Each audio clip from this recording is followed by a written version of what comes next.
about it. God bless you. This coming Friday, join me live at Jamestown, South Africa, Jamestown, South Africa. I'll be in Jamestown, Mount Zion Prayer Mountain. All night prayer ku Jamestown, Mount Zion ku Jamestown. So varimu Gauteng province, I invite you ku Jamestown. Varimu Pretoria, varimu Johannesburg, please just come ku Mount Zion on Friday. All night prayer pa Mount Zion, all night prayer. We are ku Mount Zion, all night prayer to South Africa this Friday. I'll be in SA. This Friday I'll be in Jamestown, SA. Marwachitira shakanaka mangwana. Dine service maneru 7 p.m. Dine service maneru ku Glenora. You can join me live on this platform tomorrow 7 p.m. maneru. Dine service a conference at Glenora. Then Friday all night prayer ku Jamestown, South Africa. So Gauteng province be there. Varim Pretoria, variku Johannesburg. We are to pa Jamestown, Mount Zion Prayer Mountain. I want to read the scripture this morning. Luke chapter 8 verse 22. Then it came to pass a certain day that they went into a ship with his disciples, and said to them, "Let us go over to the other side of the lake." And they launched forth. But as they sailed, he fell asleep, and there came down a strong wind on the lake, and they were filled with water and were in jeopardy. And they came to him, awoke him, saying, "Master, Master, we perish." Then he arose, rebuked the wind and the raging of the waters, and they ceased, and there was a calm. And he said to them, "Where is your faith?" Jesu unevadzidzi vake ane shoko raataura kwavari, let us cross over to the other side of the lake. So pavanga vakuenda iye ndokubva arara. There came a storm, chikepe chikatanga kuriswa nemhepo nemvura. Ndokubva vanomutsa Jesu vakati, "Isha, muna hanya here kuti tiri kuparara?" Ndokubva anyararidza dutu remhepo. Ndokubva ati kuvadzidzi vake, "Where is your faith?" But nyaya ndinayo mangwanani ano toda kuti tiite inonzi a declaration pamusoro peupenyu hwedu mukurarama kwedu. Apostle Chigodora, God bless you, Mwari wakuitire nyasha. Job 22 verse 28. Job 22 verse 28. Job 22 verse 28. You shall decree a thing and it shall be established. Job 22 verse 28. Thou shalt decree a thing and it shall be established unto thee, and the light shall shine upon thy ways. Thou shalt decree a thing and it shall be established. There is power in declaration. So pano Jesu ati kuvadzidzi vake, let us cross over to the other side. Chamupa kurara inyaya yekuti shoko raataura unoziva kuti really established. No matter the challenge along the path, no matter the challenge along the way, but no kuti waisa a declaration wataura shoko, let us cross over to the other side. So that declaration was enough for him to sleep. So kurara kwake ari in agreement ne declaration. Kurara kwake itori dimension of faith to the word. Vadzidzi vanga vakashinura ndo vanoenda kunomutsa Jesu, "Isha, muna hanya here kuti tinoparara?" Jesu ndokubva ati, "Where is your faith?" Vakashinura, vari kumhanya ndo vari kubvunzwa kunzi, "Where is your faith?" Which means iye kurara kwake was a sign of faith. Nekuda kwekuti shoko raataura kuti we are crossing over to the other side, sign yekuti unoritenda, action iri kudiwa ipapapa ndeye kungozorora, ndeye kurelaxa, nokuti shoko riri kuita basa, riri kuita simba. But vadzidzi vake ndokubva vamuta, "Isha, muna hanya here kuti tinoparara?" Iye ndokubva avabvunza to where is your faith, which means ari kutrust, ari kubelieve, ari kutenda kuti shoko randataura kuti we are crossing over to the other side, no matter the challenge along the path, we are going to get there. Ndikuda kudeclare muupenyu wako midikani, you get there, you cross over, you get there, you cross over by the reason of faith in him. Nekuda kwakuti unotenda maari uye munyasha dzake, the Lord will make you cross over. Mwari uchaita kuti uende the other side. Hazvireve kuti along the path pakati penzira pakati apa hapana nyaya dziripo. But hakuna mhepo nedutu rinosumuka kurivhesa nyasha dzamwari nekutaura kwawo. Men of God, Leighton Ngolomi, how are you say? How are you say? God bless you. Ndafara kukuona baba, mwari vakuitire nyasha, mwari vakuropafadzei, mwari vakuchengetei, ndi producer vangu ivava. Leighton Ngolomi, may the good Lord bless you. That's the husband kuna musician Wedu. Bethany Pasina wako, that's the husband, Baba Ngolomi. God bless you. So happy to see you, Baba, mwari vakuitire nyasha zvikuru. So Jesu uri kuti kuvadzidzi vake, let us cross over. Iye ndokubva arara. Vadzidzi pavanomumutsa iye anobva ati kwavari, where is your faith? Philip Matlunge kuriseko Kitan, God bless you, happy to see you. Rumbidzai Machingo murisei zvenyu mwari vakuitire nyasha. God bless you, God bless you. So crossing over to the other side, ndo message ya Jesu. What happens along the path will not change. But chiona kuti along the path, Jesu paamutswa ane shoko raataura. He rebuked the wind and he said to the sea, be calm. Ndokubva vakondinya nerwendo vakaenda. So kune mazwi, so kusumuka kwaari kuita achitaura against the wind. Kusumuka kwaari kuita achitaura against the wind. Kureva kuti along the path, kurelaxa kwako kana pane challenge kunoda kuchandurwa kuti ugone kusimuka udile ne situation iri along the path nyangwe une shoko rekutenda kuti uchasvika kwauri kusvika, which means your prayer life now matters most as well. You make a declaration, but along the path une zvaunoita, une mashoko aunotaura, une namato yaunoita kuti usvike kwaunofanirwa kusvika. Dutu remhepo nemvura zvaigona kudzivisa rwendo rwaKristu. Saka iye chamupa kurara nekurelaxa ndo zvaifanirwa kungoitwawo nyangwe nevadzidzi vake, but nekuda kwekuti vadzidzi vaona dutu remhepo nemvura vari kuona ichallenge. I want you to get this picture. Kana Bhaibheri richiti Jesu anga akarara mubhoti, Jesu wainge wakarara akamutswa nevadzidzi vake, zvoda kuti dambudziko redutu remvura nemhepo zvainetsa vakasvinura. Jesu haana kumutswa nesituation, amutswa nevanhu vari musituation. Jesu haana kumutswa nemhepo kana nedutu remvura ari mubhoti, but vanhu vari mubhoti vakasvinura ndo vaenda kwaari vakati, Ishe hamuna hanya here kuti tinofa. Zvoreva kuti Jesu mukurara kwake haana kufesa challenge. Ava mukusvinura kwavo nemukuona ndo mune challenge.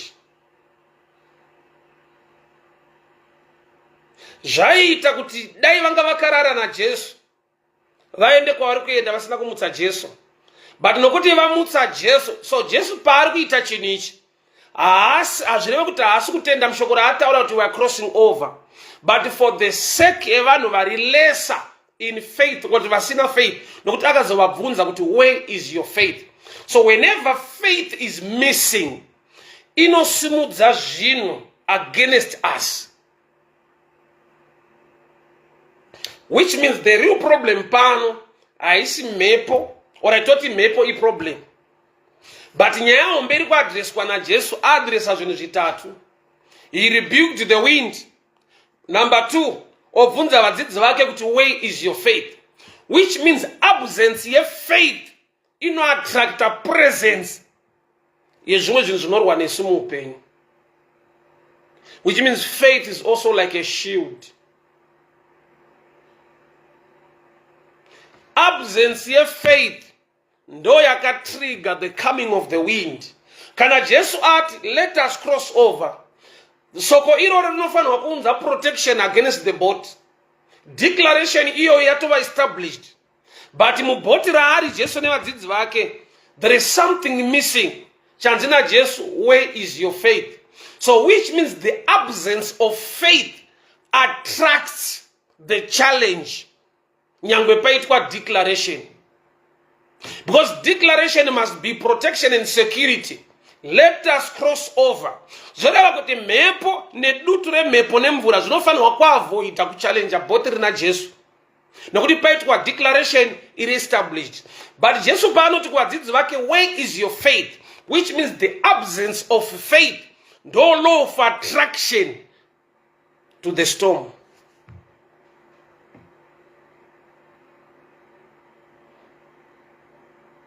But nekuda kwokuti Jesu wedu une simba nguva dzose, he rebuked the wind and said to the sea, be calm. But shoko randinaro nhasi Job 22:28. Iva neculture, iva netsika yekuita a declaration in the morning, a declaration in the evening concerning your life, concerning your destiny, concerning the work of your hands, concerning your whatever you handle and touch. Shoko raMwari riri kuti pano Job 22:28. You shall decree a thing and it shall be established. You shall decree a thing and it shall be established. Job 22:28. Job 22:28. You shall decree a thing and it shall be established. So I decree and I declare, success is my portion in the name of Jesus. I decree and I declare favor upon my family, upon my business, upon my children in the name of Jesus. I decree and I declare victory is my portion in Jesus' mighty name. I decree and I declare favor is my portion in the mighty name of Jesus. I decree and I declare blessing, prosperity, and success upon my children, upon my work in the mighty name of Jesus. So whatever chinasimuka against the declaration, achina simba. Declaration rinounza protection. Ndikaramba ndakamira mu declaration nekuva nefaith mushoko iroro. The absence of faith ndo yakava law of attraction yestorm against the boat. Nekuda kwekuti shoko rakadeclarewa naJesu kuti we are crossing over, rinofanirwa kuunza protection to this boat. But boat iri manje raakushedza a challenge nekuda kwekuti vanhu varimo ndopanzi naJesu, where is your faith? Where is your faith? Vaifanirwa kuva nefaith kuti pagadzirwe protection pabhoti ravo, kuti protection irambe iri established. Dambudziko riri pabhoti rinori harisi dambudziko remhepo bedzi, but mhepo yaattractwa nekuti Jesu paataura shoko, vari kufamba navo kutenda hakumo mavari. So faith pachayo is shield. Kutenda mushoko raMwari kunoisa hwaro hwechidzitiro pamusoro peupenyu hwako. Ukabvisa kutenda, you open a way, a door for the wave or the challenge of the storm. Saka Jesu paari kubvunza pano kuti where is your faith, ndo clue yaari kutipa kuti ndaisa a declaration yekuti we are crossing over. Ini ndokubva ndarara. Kurara kuri kuita Jesu is an agreement. Ari mu agreement, ane kutenda, anoziva, unobvuma, unozvigamuchira kuti shoko randareva rinoshanda ndiri zvokwadi, ndokubva azorora mariri. So pazoya dutu remhepo watoziva kuti faith ndo yanga ya missing, kwete kuti area yatiri ine mhepo yakanyanya. But faith kana iri isipo pane zvinovapo. Faith kana iripo pane zvisingaonekwe, pane zvisingauye pane faith. So faith is more like a shield. Shoko declaration raitwa naJesu, let us cross over, raifanirwa kuita kuti mhepo dzizive kuti apa apaendwa, ava ndeve kucrossa. Saka mhepo yakuda kutadzisa vanhu kucrossa yaattractwa nekuti the disciples vari kubvunzwa naJesu, where is your faith? Kutenda kwenyu kuripi? So kusatenda kwavo kwa-attracta zvauya against the boat. So faith pachayo in a law of attraction. When you have faith in him, you attract favor and blessing from him. But when faith is missing, you open a door for the devil to attack you.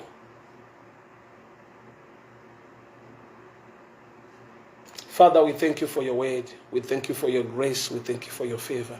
Nokuti makanaka, nokuti makatendeka, nokuti makarurama.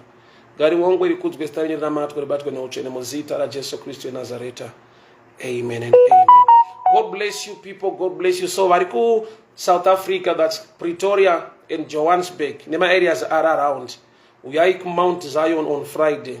Mount Zion, Mount Zion, Mount Zion.